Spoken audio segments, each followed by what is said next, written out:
In Fabasoft eGov-Suite, just as in the Windows interface, documents can be saved in folders and structures can be built up. A large number of documents can be collected in one folder. In such cases, it's important to maintain an overview.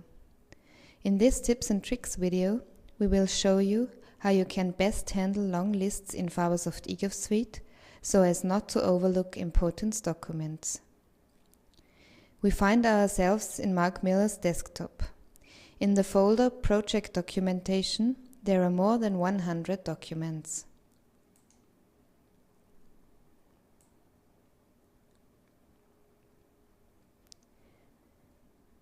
For such a high number of documents, it can make sense to split the documents across multiple pages for reasons of efficiency and clarity.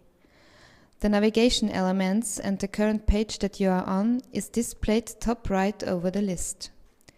By default, this element appears for lists of 20 entries or more. By clicking on the display, you can set the desired number of entries per page. You can browse between the pages using the arrows.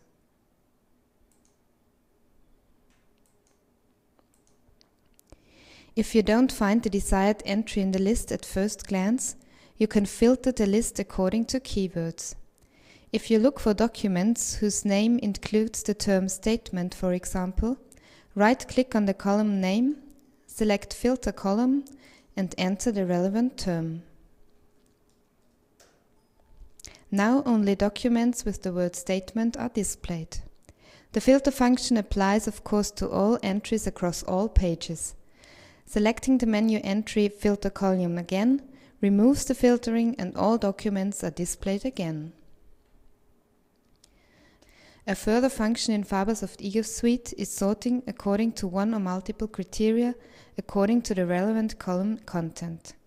This can be done simply by clicking on the small arrow next to the column title.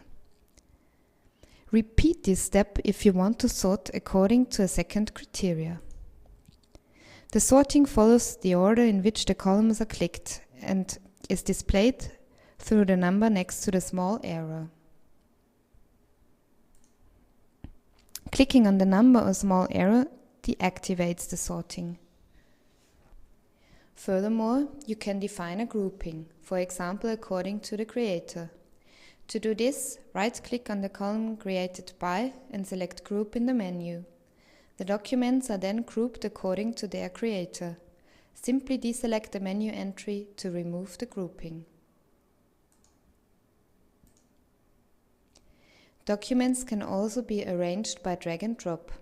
However, this only works when no sorting is activated.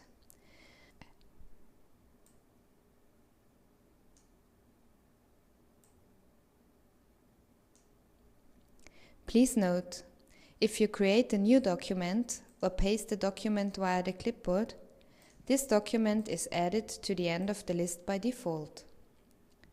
This means that for lists spread across multiple pages, the newly added document is to be found on the last page. If you want to import an object into a list from a file system via drag and drop, you have to drop it into the column title or into a column next to the name of the object. Otherwise, you risk unintentionally saving the document to a folder. The import destination, i.e. the entire list or the folder within the list, is highlighted in yellow before the import.